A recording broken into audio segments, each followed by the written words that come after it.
donc, pour cette réunion publique d'information et d'échange autour de l'aménagement de la 480 et de l'échangeur du Rondeau.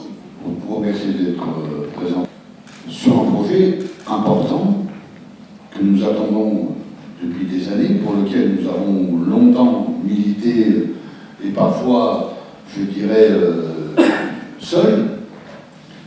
Lorsque nous expliquions régulièrement que ça ne servait à rien de doubler, tripler, quadrupler la 480, parce que de toute façon, quand on arrivait au Rondeau, il n'y avait qu'une voie.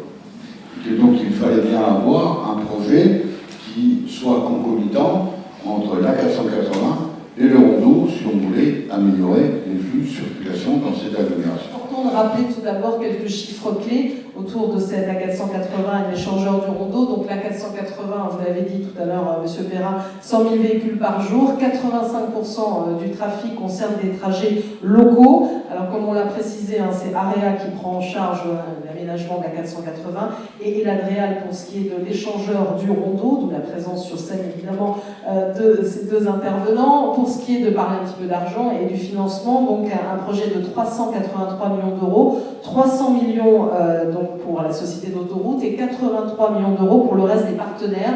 On voit ici la division, 43% à l'État, 28% pour Grenoble-Alpes Métropole, 21% au département et enfin 8% à la région. L'enjeu, comme je disais tout à l'heure, d'améliorer la fluidité de la 480, c'est certainement pas de ramener du trafic supplémentaire, parce que sinon, effectivement, ça ne marchera pas. Pour les travaux, la circulation sera maintenue là au niveau de la tranchée. Comment ça va se passer? De blanc, je ne vois pas le lien Rocade Sud vers Corps.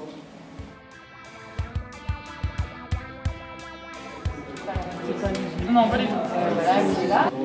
C'est important, quoi. Parce qu'il y a quand même des différents usages qu'on peut retrouver sur une piste mode doux avec des rollers, des familles en vélo qui vont tout doucement et des cyclistes qui font des jeux pour enfants, qu'on met des tables de pique-nique. C'est vraiment se questionner sur les usages pour que vous aimeriez avoir. Des tables de pique-nique, c'est au-dessus d'un croisement important routier, non, après, il faut imaginer que les voitures sont... Est-ce que c'est le bon endroit pour faire pique-nique? Il y a toute la circulation locale, c'est le passant qui passe. Après, nous, on écoute vos propositions, vos constats. Oui, non. Vincent Trollo, quartier Pierre-Sémar, Chirol. Ce projet il est bien fait, quoi, voilà. Bien sûr, avec l'appui de la ville, ça a été construit depuis des années, comme l'a dit monsieur le maire. Et c'est important, quoi, parce que si on n'aurait pas eu ces financements au niveau du Rondeau, ça aurait été, à l'avenir, ça aurait été vraiment un bouchon. Alain Rosset, donc je suis du quartier du vieux village des Chirolles.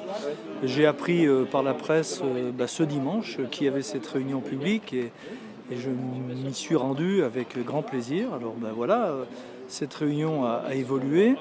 Il y a eu ces ateliers auxquels j'ai participé, qui sont intéressants et qui, j'espère bien, vont se poursuivre.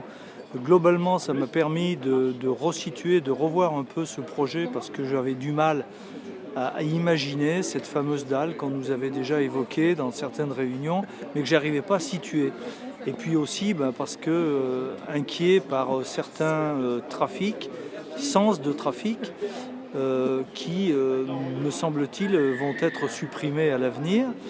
Et voilà, j'avais ces préoccupations qui maintenant sont un petit peu éclairées par cette réunion. Céline Darcy, donc résidente à Échirolles, vers le centre-ville.